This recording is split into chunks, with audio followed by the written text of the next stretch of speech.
It's Wednesday, February 19th, and this is your Barbados Today Evening News Update. Another round of water restrictions is coming as Barbados continues to experience drought conditions. Water Resources Minister Wilfred Abrams issued the caution today, saying that the country has had less rainfall than expected since the start of the year. He cautions that the next prohibition notice will be even more stringent. Things being what they are and the water situation being what it is necessary now for us to reintroduce the prohibition. And once the Water Authority has settled the exact form of it, then we're going to come to the press and explain and answer questions on that. But I will tell you that Cabinet has already agreed to the Water Authority's request and the Ministry's request to reintroduce the prohibition because it is necessary. We are still in a drought situation. We are still water scarce and the demand for water is great. So you can look out for the actual announcement on the prohibition and the terms of it. The BWA's last prohibition notice ended last November. Residents were barred from using potable water for irrigation or watering of gardens, as well as using water to wash roadways or vehicles by hose.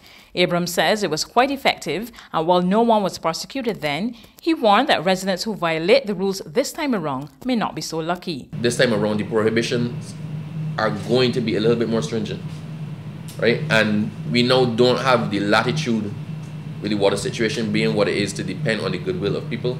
So we are hoping that everybody toes the line and there's no need to take it any further, but the government and the Water Authority will do what they have to secure the water supply for the benefit of Barbadians. CARICOM heads have been handed a comprehensive plan that could result in lower food imports and millions of dollars in savings. Word of this from Chairman of the Regional Grouping, Prime Minister Mia Motley, as she reported on the outcome of the two-day intersessional meeting at the closing press conference this evening.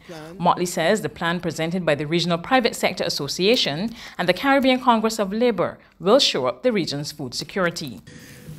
The report that came sets out a pathway towards our being able to work towards substituting 25% of our food import bill, which at the current moment stands at about $5 billion US, that we would look to cut out 25% of that within the next 5 years.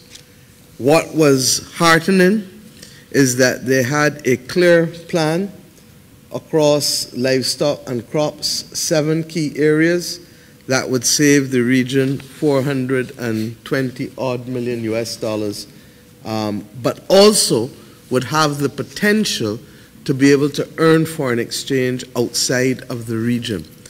Now, this will require action on the part of private investors at all levels, but it would also require further action on the part of governments and the community to make it more seamless for that kind of production integration to take place from Guyana and Suriname in the south to Jamaica in the north, from Belize in the west to Barbados and the Eastern Caribbean islands in the east. Motley also reported headway on efforts to further advance the CARICOM single market and economy. She said heads have agreed to review the governance structure and assess possibly widening the categories of Caribbean nationals that can freely move across the region. We've asked Prime Minister Gonzalez to be able to pull on technical working groups that were hitherto presented to heads of government and that may bear revisiting again because of the need for us to guarantee implementation across all of the member states.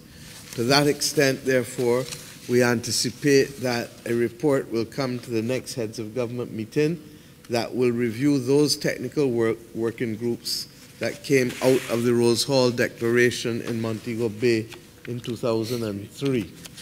Similarly, we've asked Prime Minister Skerritt, who is the lead Prime Minister on free movement within the region, to bring back up a review of all of the processes to further simplify how people move and whether there should be further categories of persons who should be allowed to move, for example, persons with CSEC certificates, and to be able to ensure that there is a wider pool of persons who can move. Barbados' reputation as a clean international business center has been restored.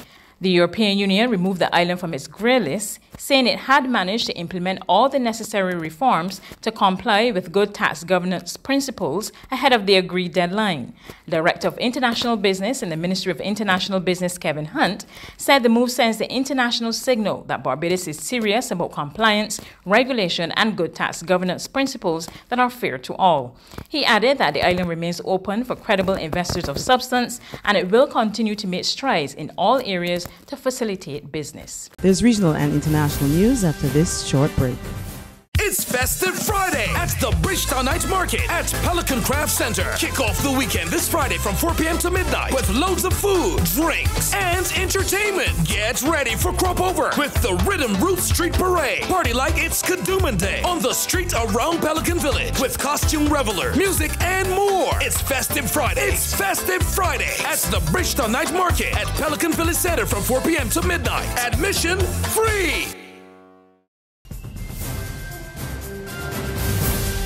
The stage is set for members of the discipline services in Guyana to cast their ballots in a little over 48 hours from now. Over 10,000 men and women will head to the polls. The details in this report from Handel Duncan of HGP TV News. Some 10,226 members of the discipline services are set to vote on Friday. The Guyana Elections Commission CARICOM has established 82 ballot stations across the country, according to Chief Elections Officer Keith Lowingfield. They're aware we have satisfied the statutory requirement, that is to say, we have indicated in our notice of poll at these respective locations, and we have provided a listing of the ranks who are to vote at these respective localities.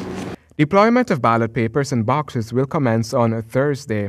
Additionally, the security arrangements for the disciplined services balloting is in place. Those boxes will be in locations so that balloting commences at a prescribed time at 06 hours as was published.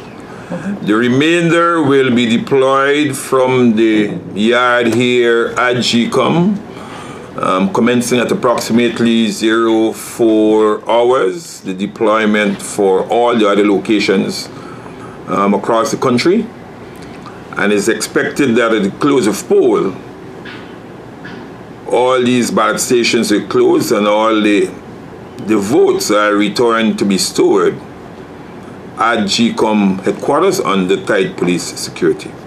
In some locations, there will be a combination of voting, whereas the GDF ranks and police ranks will be voting together.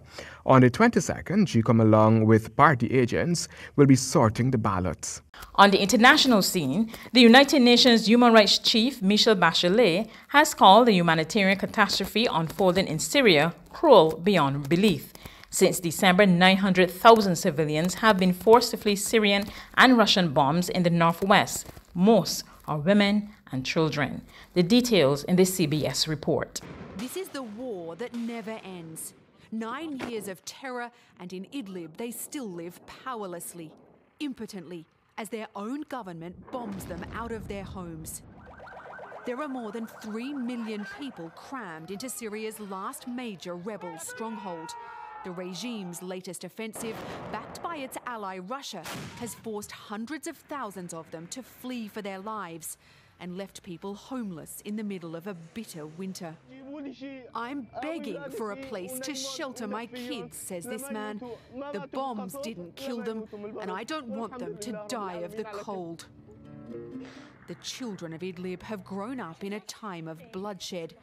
They don't know what it means to feel safe. This video apparently shows a father trying to protect his 3-year-old daughter from the reality of war. She thinks the bombs and mortars are part of a game. If only that were true.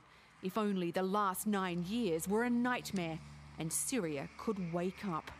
That's news, but for the very latest, visit our website at www.barbadostoday.bb. You can also subscribe to our e-paper, email updates, or like us on Facebook, and sign up for our breaking news alerts via WhatsApp. We're also on Izumi Media in bus terminals, as well as screenplay at supermarkets and gas stations near you. You can also hear us on Mix 96.9 FM and Capital Media HD 99.3 FM.